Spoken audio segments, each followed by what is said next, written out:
Le jeu de lumière est-il un jeu ? Ce qui est sûr, c'est que Salieri est concepteur lumière.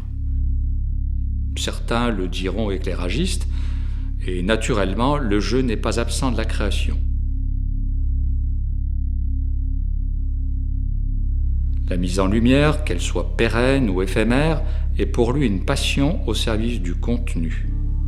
L'éclairage scénique, l'éclairage d'exposition et de musée, l'éclairage urbain, l'éclairage scénographique, la création d'œuvres de lumière conjugue l'art de la lumière par la création de lumière.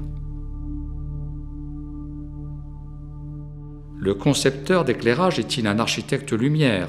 La conception d'éclairage est-elle un métier ou une passion ? Salieri est tout à la fois concepteur lumière, formateur, il est aussi plasticien et créateur.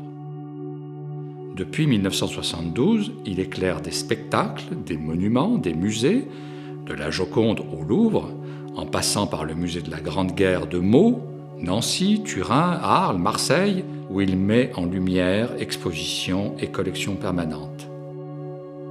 Il crée des sculptures lumineuses, des œuvres qui sont l'aboutissement d'une carrière.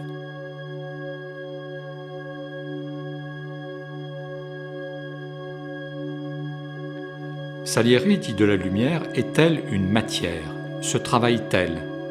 Qu'il s'agisse de spectacles, d'un monument, d'une scénographie, il se pose cette éternelle question.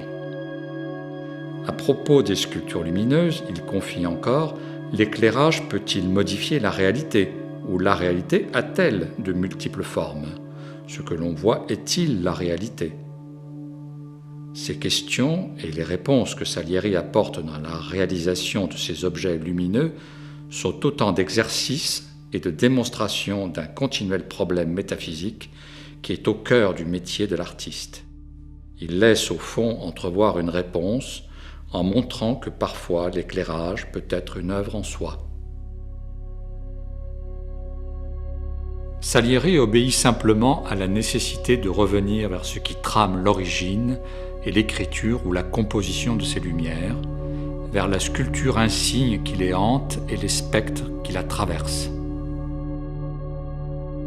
Pour saisir cela, la mise en œuvre d'un battement, d'un nappé, d'ombres et de légers faisceaux qui viennent coiffer cette exigence si dépouillée qui préside à la naissance d'une lumière et de sa matière.